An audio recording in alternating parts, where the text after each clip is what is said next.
Hello and welcome to the PCM Tech Help Show. I'm your host, Craig Chamberlain.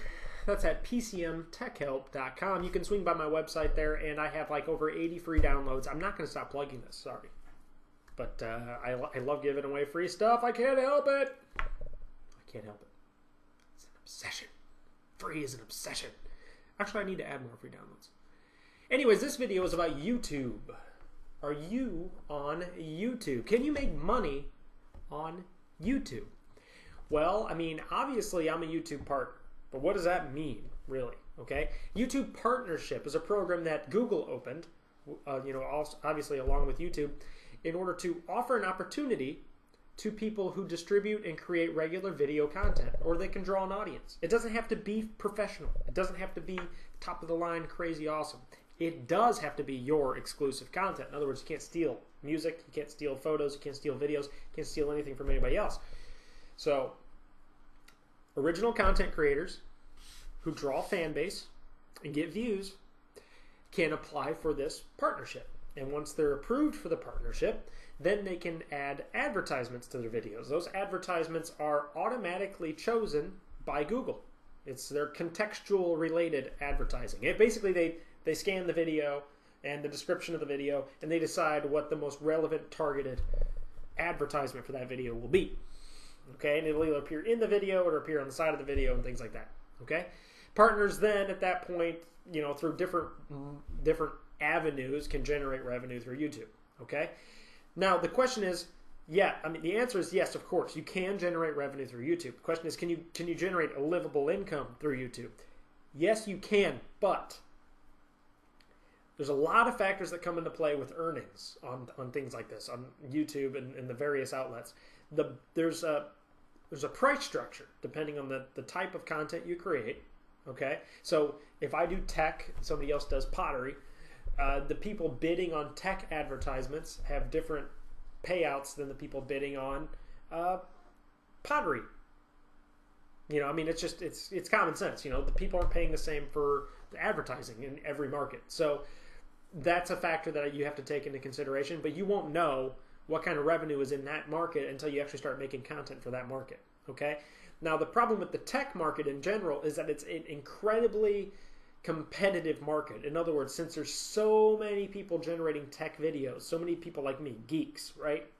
Generating tech videos, help videos, you name it, it makes it very difficult to get a high price to generate a lot of revenue, okay? Because it's oversaturated. Think of it this way. If Google went out tomorrow and says, I need to buy 10 ads, okay? And there's 1 million people available for that ad. They start a bid for that ad spot, okay? So somebody goes, okay, well, you can do it on mine for $10, and somebody else goes $5, somebody else goes $2, somebody else goes $1, and eventually it drops the price down because you have all these people competing with each other for the same ad space. Works great for the advertiser, doesn't work good for the publisher.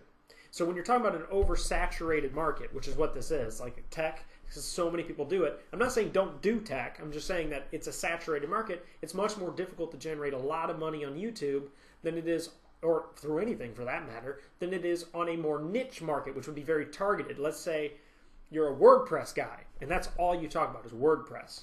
Okay, WordPress is a blog development software. So then, now we have a more targeted focus, a niche focus. So then somebody shows up and goes, hey, I need to buy ad space for a WordPress site. Okay? And then they go, well, we only got 3 guys for that rather than 100. Well, the first guy goes, well, I'll do it for $100. Second guy goes, I'll do it for 50. Third guy goes, I'll do it for 25. And then they keep going back and forth.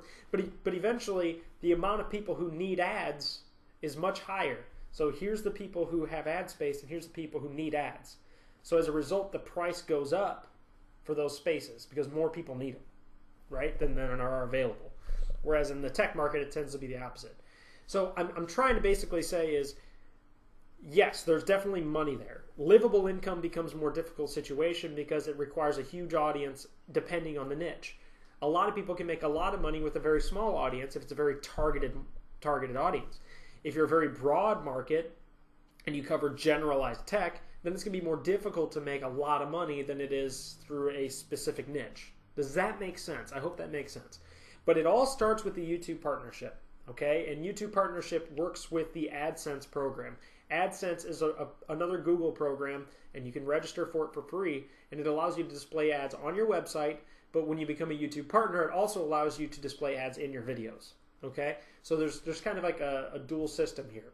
Now, if you have any questions about this, I think it's just youtube.com/partners. If not, just Google YouTube Partners, and they have a whole plethora of information on how to apply, how to get set up, what kind of viewership they expect you to have, and things like that.